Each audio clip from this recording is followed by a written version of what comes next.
Continuando, vamos lá. Eu coloquei para vocês que o meu ensinamento lá atrás foi guardar 30% de tudo que eu ganhava.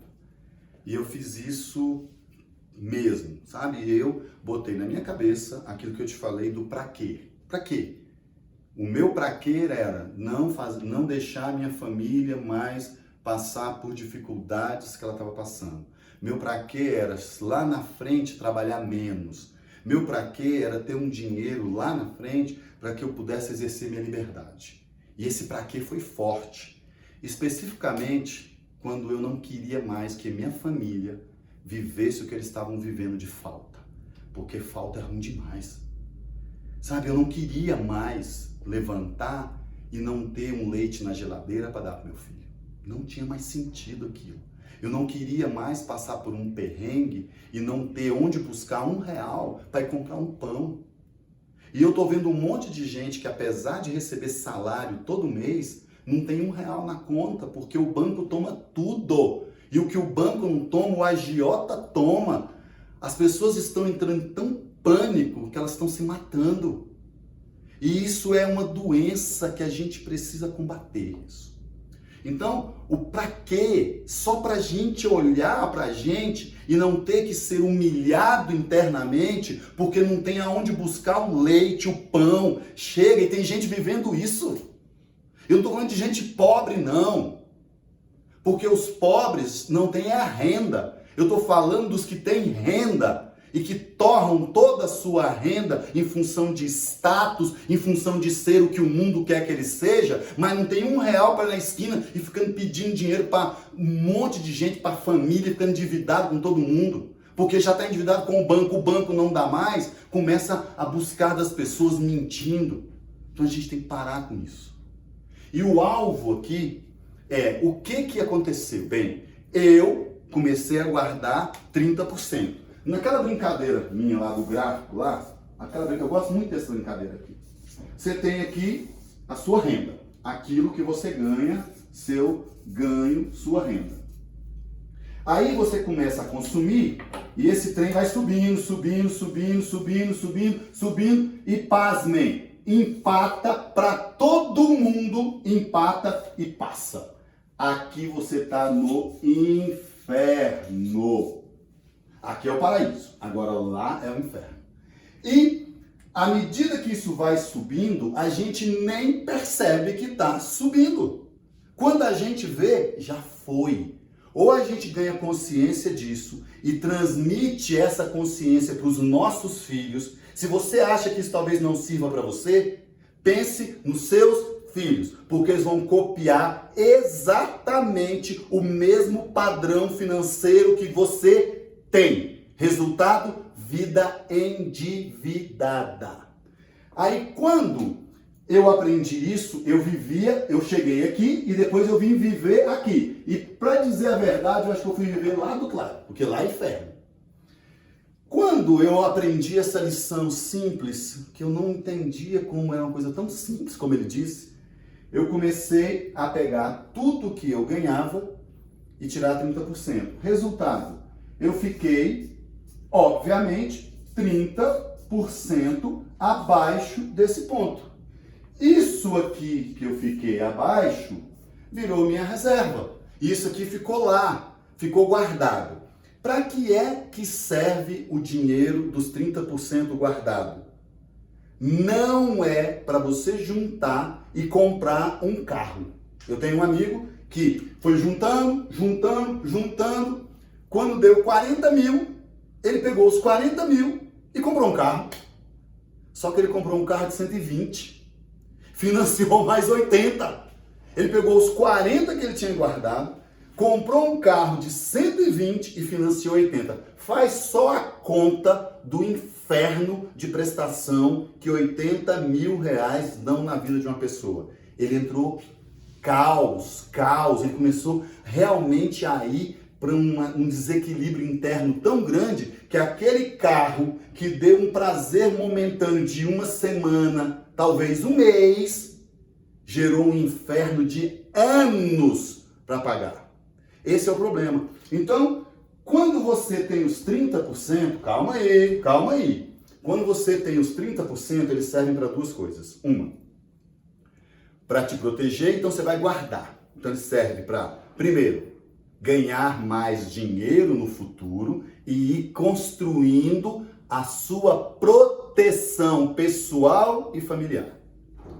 E quando você olha os 30% e ele te protege, você está evitando de cair no universo endividado.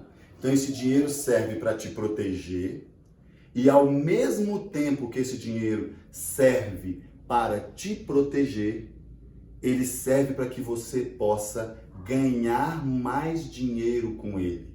E num caso absurdo, um problema de família, de saúde, que dane-se dinheiro, você pega as suas reservas e resolva o seu problema de saúde.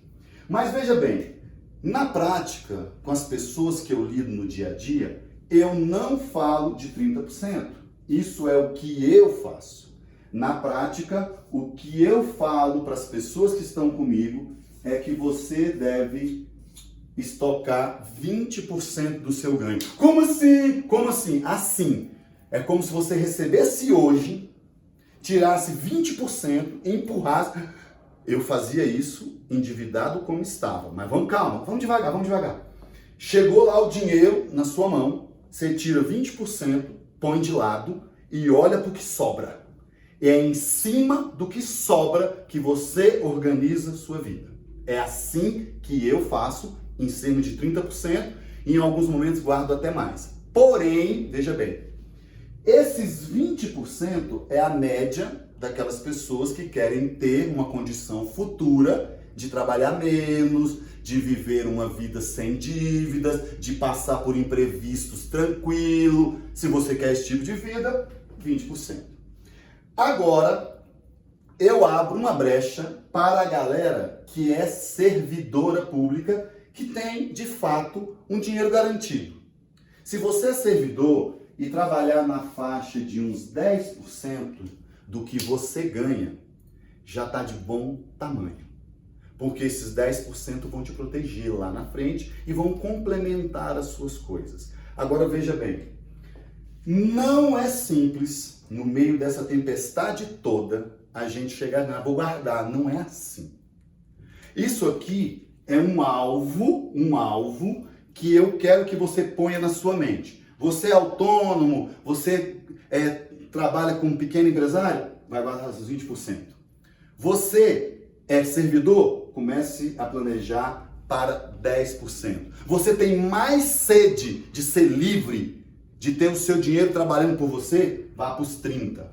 É isso que é a regra. Agora veja bem, quando você começa no mundo endividado, e eu sei que está endividado, significa que não está sobrando nada, está faltando.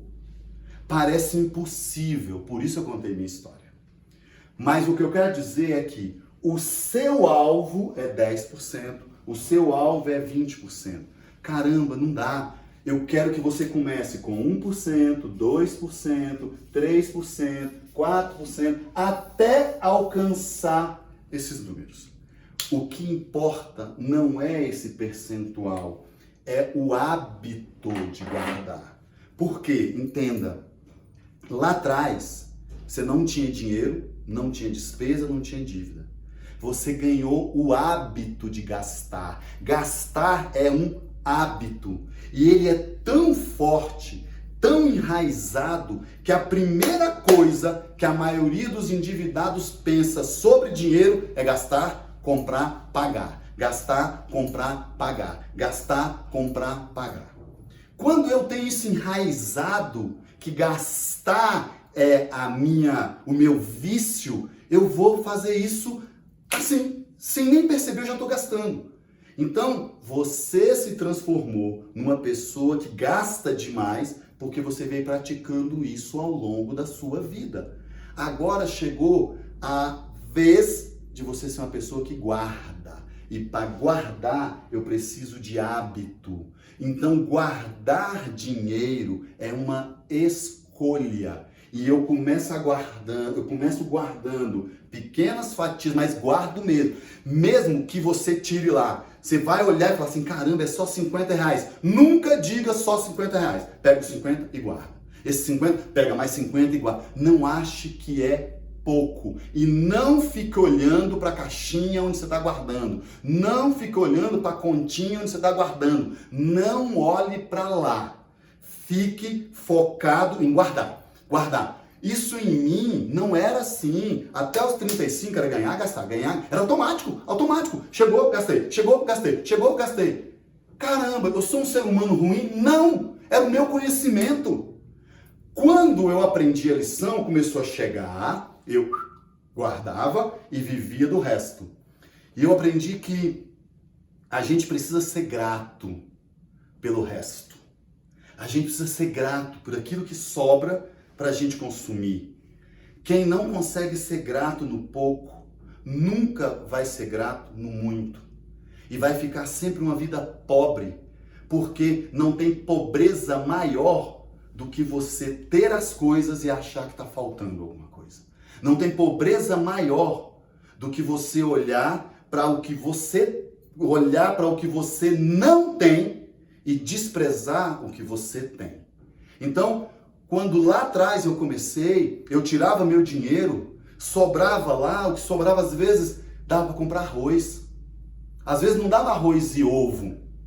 Aí era arroz, depois arroz e ovo, aí a gente agradecia por arroz, ovo, depois um frango. A gente agradecia porque a gente começou de novo. A gente estava tendo a chance de reconstruir, sair do inferno e poder ter a vida que eu tenho hoje, de uma vida livre. Mas não foi fácil sair de lá. Por quê? Porque passar dificuldade chega a ser humilhante quando a gente se deixa humilhar. Porque se a gente parar de prestar atenção no que os outros têm, se a gente parar de prestar atenção naquilo que dizem da gente, a gente acalma o coração e anda e sobe um degrau todo dia. E o que eu garanto no final, vida livre. Vida livre, porque não tem inferno no mundo exterior pior do que endividado. Não existe. As pessoas estão se ferrando por isso.